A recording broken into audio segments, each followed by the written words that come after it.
As I mentioned in the previous video, we're going to be using Polymer instead of Twitter Bootstrap to help us design this league. Most people would tend to use Twitter Bootstrap simply because it's very easy to use and it's very extensible. And the reason we're going to be using Polymer instead is simply because it's something different. There are a couple of other reasons why we're using Polymer. For example, it has been developed with mobile being at the core of its development cycle. It also happens to be based on Google's material design principles, and so the end product is going to look quite good. But probably one of the biggest reasons is the fact that Google is touting this as being an SDK for the web. That is to say, it's a bunch of pre-made pieces of functionality which developers can use to create websites. So if you think about a clock, for example, a clock is very easy to use, but it's made up of many complex gears and mechanisms. If you think of a gear, however, a gear is a very simple thing which can be joined together to make very complex mechanisms. In this example, Polymer is like a clock. It's very easy to use, but it's not very simple in terms of the underlying mechanisms. Web components which it's based on take the place of the gears in this example. Web components are very simple on their own, but they can be built into something much more complex. It's important to understand the difference between easy and simple in order to understand what Polymer actually is. So to actually use Polymer, we're going to need to download it. The easiest way to actually get it is to use Bower. Bower is the package management tool which Google is currently preferring, which is going to enable us to download all of the packages that we need directly, without having to go to GitHub and download them all individually. Within Bower, we're actually in the current directory where we're going to be making our project, and we already have Bower installed in this case, so we're just going to type Bower init, which is going to set up a new file for us to actually create a new project. It's going to ask us the name of the project, which will be Stretch League, the initial version, the description, which we're going to just miss for now, the main file, which we're just going to specify as index.php, whether we need to actually expose any packages, which we're not going to. It's also going to give us options for keywords and authors, as well as a license and the home page. And it's going to ask us whether to set any current components as dependencies, as well as set up GitHub so that it will ignore the relevant files. We're also going to set this as being a private project, but we can do with it as a public project if you prefer. Makes no real difference. And this is going to go ahead and create this JSON file for us. We're actually going to go ahead and actually edit this, but for now this looks good. So in our IDE, here I'm using NetBeans, you can see that we've got our new bower.json file, which is the file we've just created. We're actually going to add some dependencies in here so that we can actually use this to download all of the files that we're going to need. Rather than type all of the dependencies out, I'm just going to copy and paste them across here. If you're going to follow along yourself, you can pause the video here and actually type this out yourself. All that the dependencies section does is it tells Bower that it should go out onto GitHub and actually download each of these repositories. So on GitHub there is a Polymer/core icons repository, and we can actually go and view that now before we download anything. So I'm just going to copy this. So if you just go to github.com/polymer/core icons, we can see that this is the actual repository that we're going to download. If you want to see what other repositories are available to you, you can just ignore the final section and go to github.com/polymer. And this will list all of the individual elements that we can actually use, all of the individual components. So now that we have all of these files saved within bower.json, we can actually use Bower itself to download it all for us. We just need to type Bower update.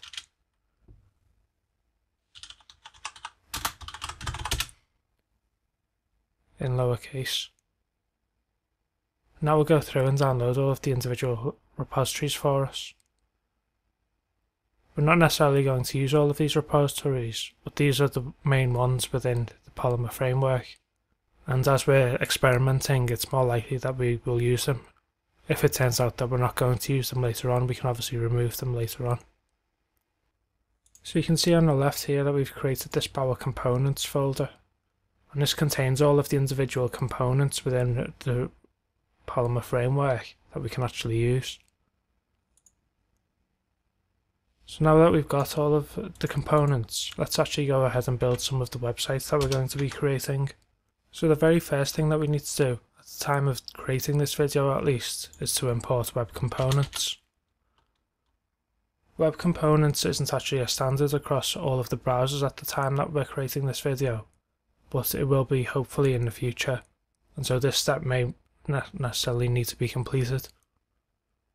So to link to web components, we're just going to link to the JavaScript file, which happens to be within the Bower Components web components.js, and it's actually the web components.js file that we need. So we can just drag that across, or you could of course type this out yourself. So when we're actually creating our pages with Polymer, the first thing that we need to do is to create a core scaffold. Now this is actually an element which is created by Polymer. It's not native HTML5, and we will look at creating our own unique elements later on.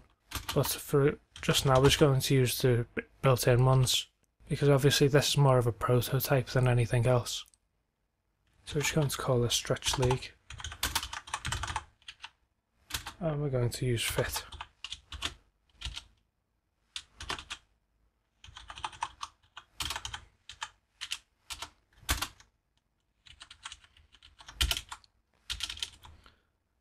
And unfortunately we're going to see this problem quite a lot.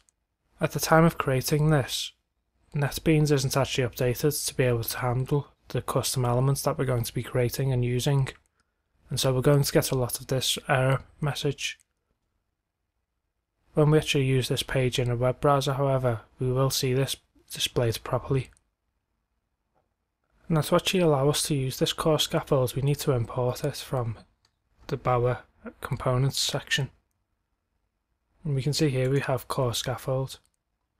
And to actually import it, we need to import the .html file.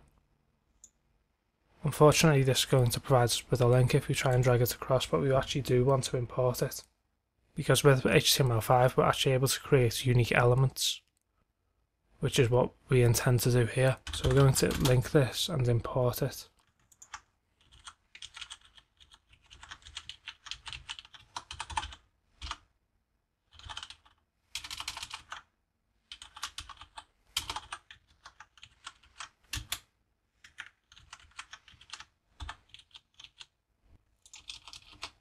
If you've ever created a web page before, actually importing a HTML file may seem quite counterintuitive, but this file is actually the scaffold that we're going to be using throughout.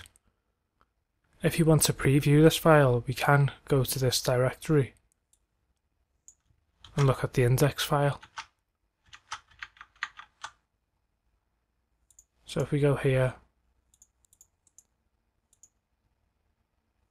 and actually go to this page, it will show us how this is going to look and give us information about it. So this is what we're going to actually be creating, and that's a function which is actually demonstrable throughout this. If we wanted to look at the paper dialog, for example, we could just go to the paper dialog folder and it will actually show us an example of it.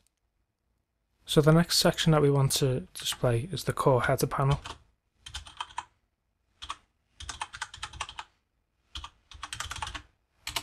And this is going to be our navigation. We actually want to use it in a flex environment, and we want it to be in the mode seamed. I'm actually going to add some inline CSS here as well, just to change the background colour.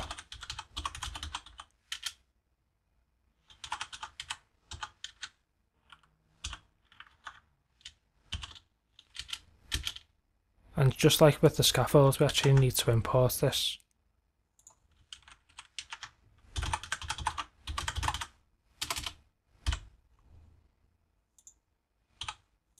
Next up, we're going to have a core toolbar. And we're actually going to use some inline styling again for this.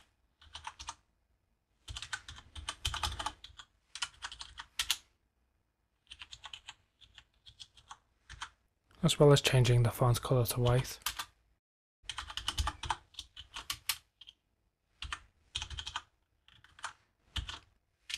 Now within this we're just going to type our title, which is Stretch League.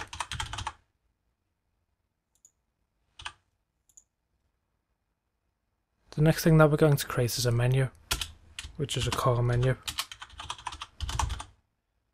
If you wanted to, you could set this to be selected, but we're just going to set this to 0 so that it's not selected by default.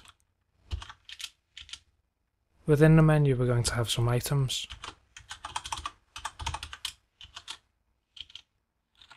And Polymer comes with a lot of built-in actual icons for us. So we can utilise the icons within Polymer.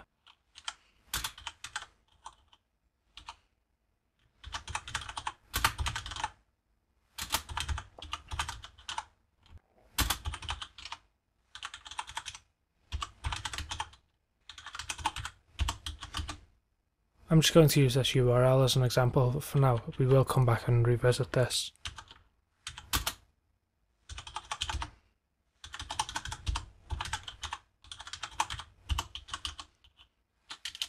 Interestingly, we don't actually type the name of the link here. We use the label to set the label name for this list item.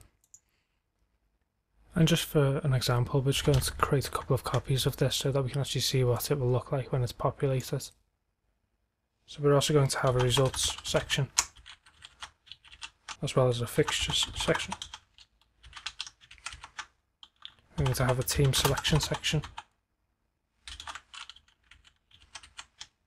and a result input. And not everyone's going to see all of these sections, obviously. For example, the referee will be the only person who actually sees the result input section. Now we also actually need to import the core menu and the core item as well. So we're just going to do that now.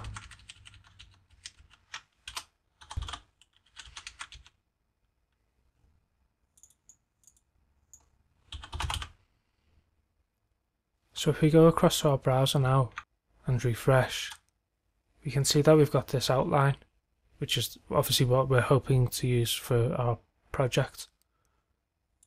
Our menu items aren't showing up, however, but the actual framework itself is rather complete.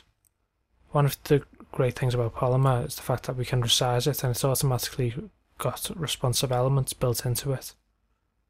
So we're not going to need to create this ourselves, which in turn allows us to create more powerful prototypes. Now the reason that these haven't worked correctly is because we haven't actually used the correct file paths. So if we just correct these now,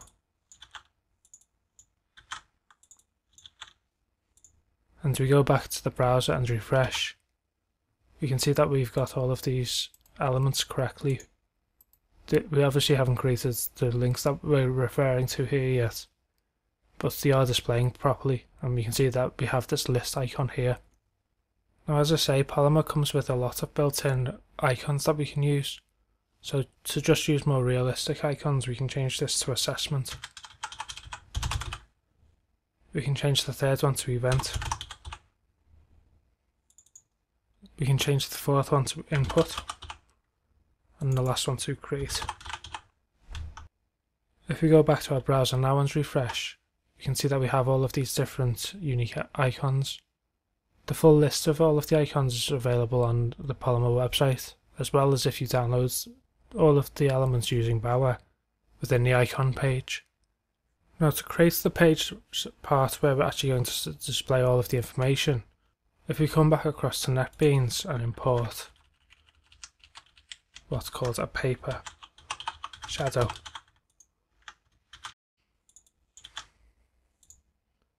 we can create down here. First we're just going to create the title of the page, which we're just going to put in a div. I'm just going to call this current positions.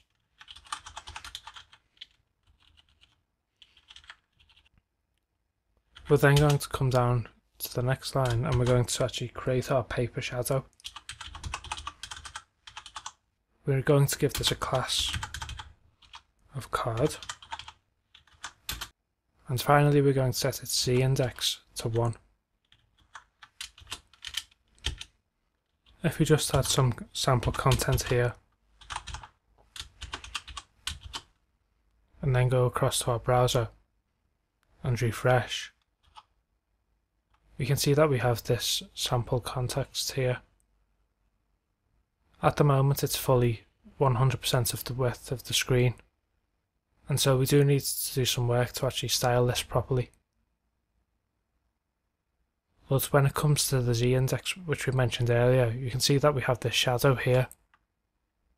If we change this to Z5, which is obviously much further away, we can see we have this huge shadow now.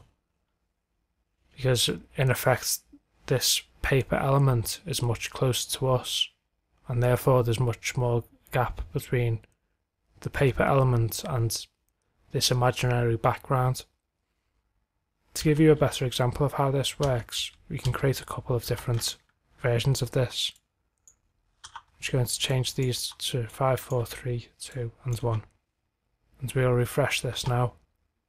And we can see that each element has a different shadow, depending on how far away it is from this imaginary background at the moment. If we change the order of this to 5, 4, 3, 2 and 1 and refresh it again now, we can see that this element appears to be further away from us and this element appears to be closer than this element. This third element appears to be closer again than both the second and third. And this is one of the biggest ways that Google actually gives the impression of these being 3D elements.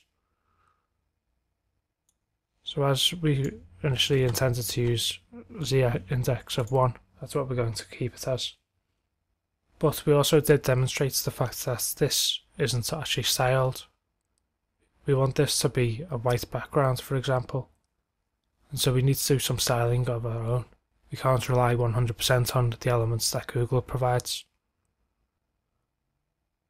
So what we're going to do is just finish off this page in terms of content, and then we're going to go back and style a few elements to make them look as we intend them to.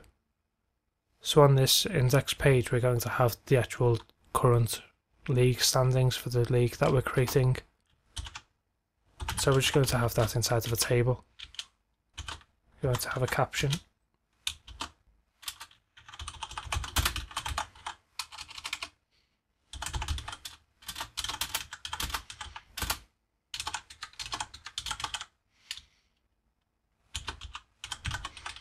Just going to use some sample data here. We're going to have a T head, which will contain our header row.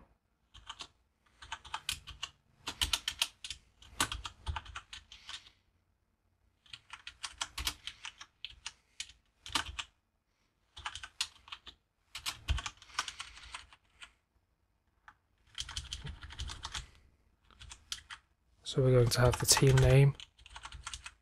We're going to have an abbreviation here.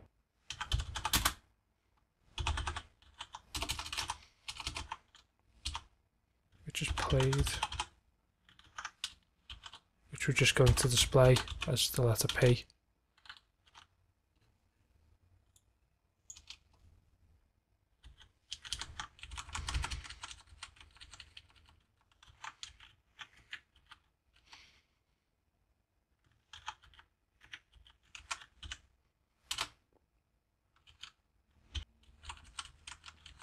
We're going to have games 1,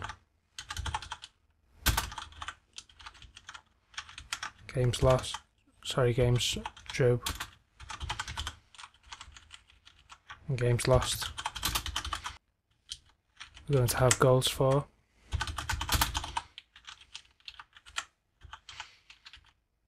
and goals against, as well as the goal difference.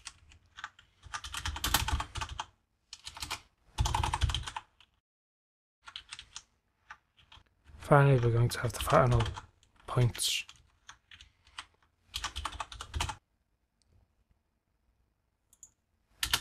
Within the body of the table,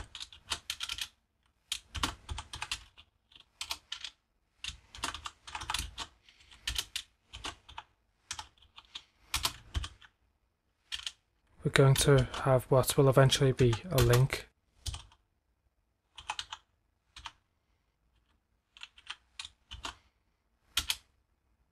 And this will be the team name.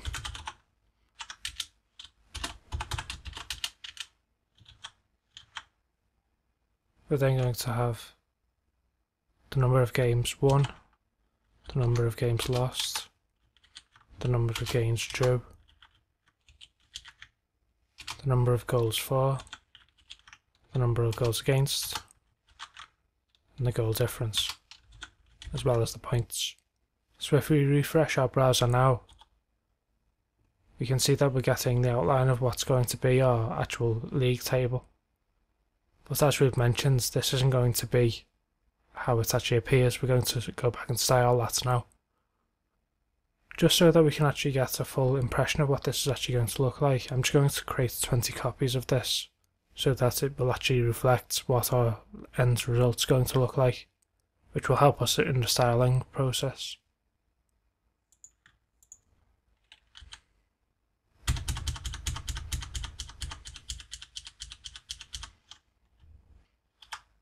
And so it currently looks like this with 20 elements in there. So if we just go through and collapse all of this now, we need to create a new folder called public. And in here we're going to store all of the information that we're going to actually link to directly instead of relatively. So we're going to create a new folder in here called styles. And then a new CSS file called main. So as I say, there are a couple of things that we're going to do here. The first is we're going to set the height to 100% and the margin to 0. With the body, we're going to set the font family to sans serif. This will hopefully give us a more modern looking website. With the core scaffold,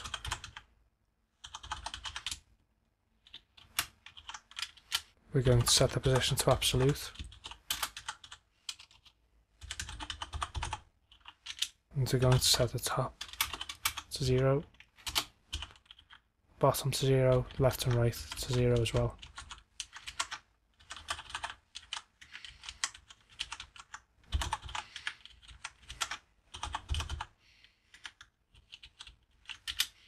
Finally, we're going to align the text to the center. With our paper shadow,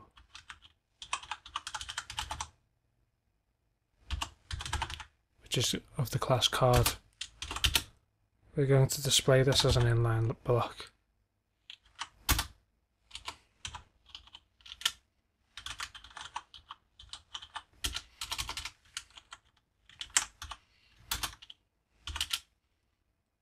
We're going to set the backgrounds to white. We're going to set the box sizing to a border box. And then we're going to add some margin and some padding of 16 pixels each.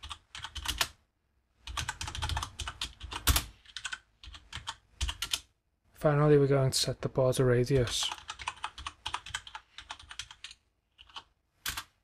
to 2 pixels. And one very last thing that we're going to do is we're going to set the minimum width.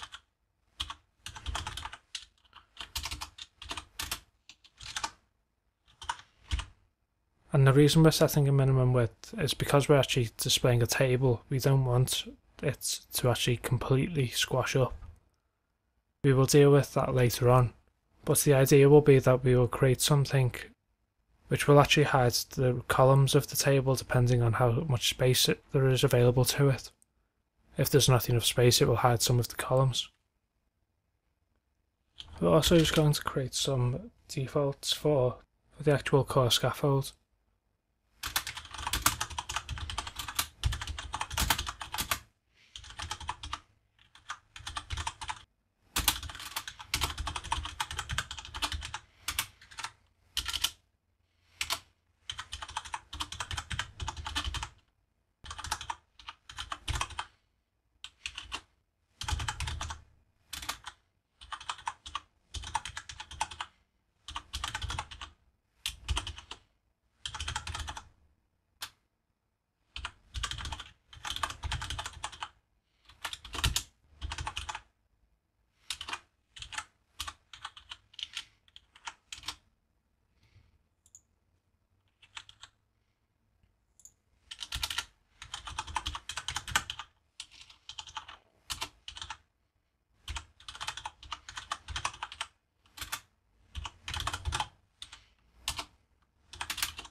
So if we take a look at this now and we refresh the page, we obviously still need to import this. So if we go back to the index.php file and we import our main style, and then go back to our web page and refresh, we have something which hopefully looks a lot more professional. The actual league table itself, however, still needs some work doing to it. So we can go back to our style sheet, and we're actually going to just style our style sheet itself. So we're just going to have the league table, which will be the ID of our table. So we're going to collapse the borders first of all.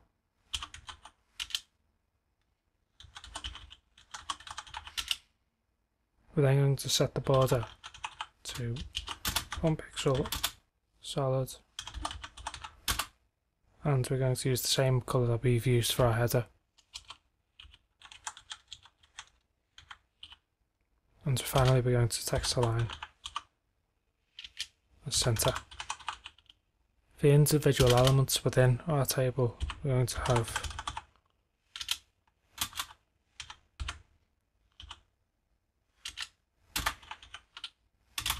some padding, a border,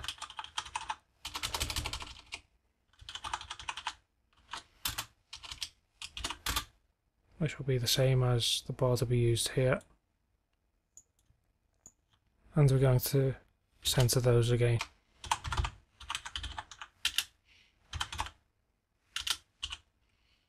For the table head elements,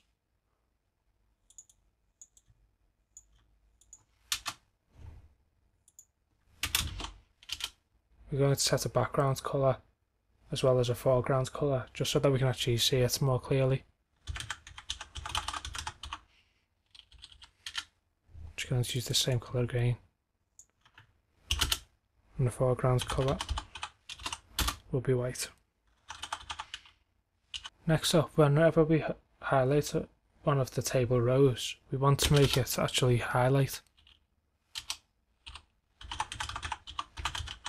So to do that, we're just going to have TR, and when we hover over it, we're going to change the background colour.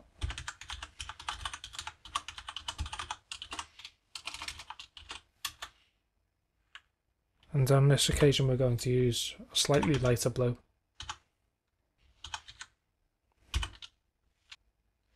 We're also going to change the colour of all of our links.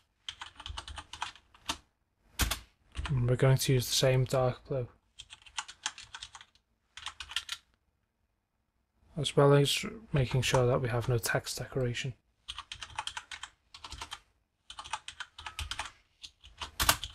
We don't want our text to be underlined or highlighted or bold.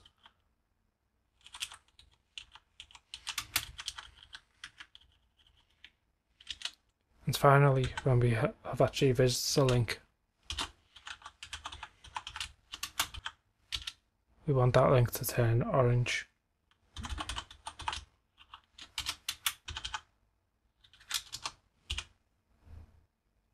So if we refresh our page again, we have this much nicer looking view. We obviously still need an extra element in here for the points, which we can do straight away.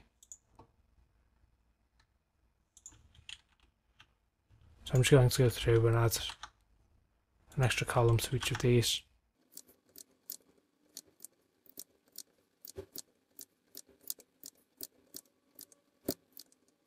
And this data obviously isn't going to be representative, it's just so that we can get an idea for our style.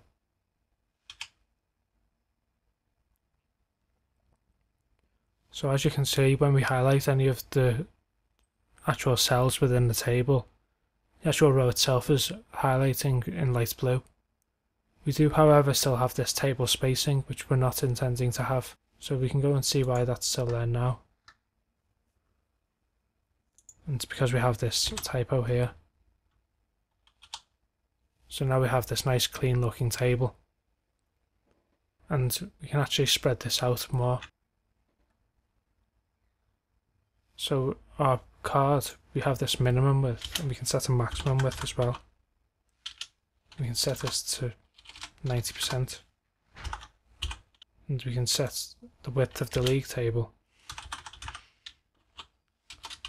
be 100%, which means that our actual table is going to fill up the entire width of this area that we give it.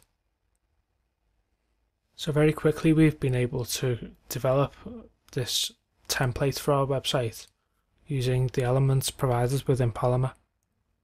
The data itself obviously means nothing at the moment, and in fact we're going to be using our own unique elements to represent this data later on.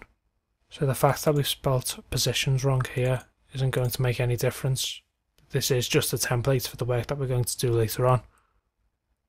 In the next section we're going to be creating a couple more templates, specifically for each of these sections on the left, the results, fixtures, team selection and results input screens.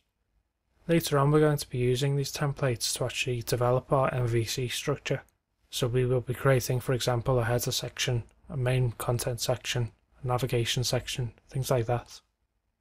So make sure that you're subscribed so that you don't miss it. And if we refresh our page again, we will get our top goal scorers. So as I mentioned, we're going to restyle this section. All of the other sections seem styled well enough. And so as I say, we're going to move the logo to the left of this table, and we're going to left align the actual content within the table.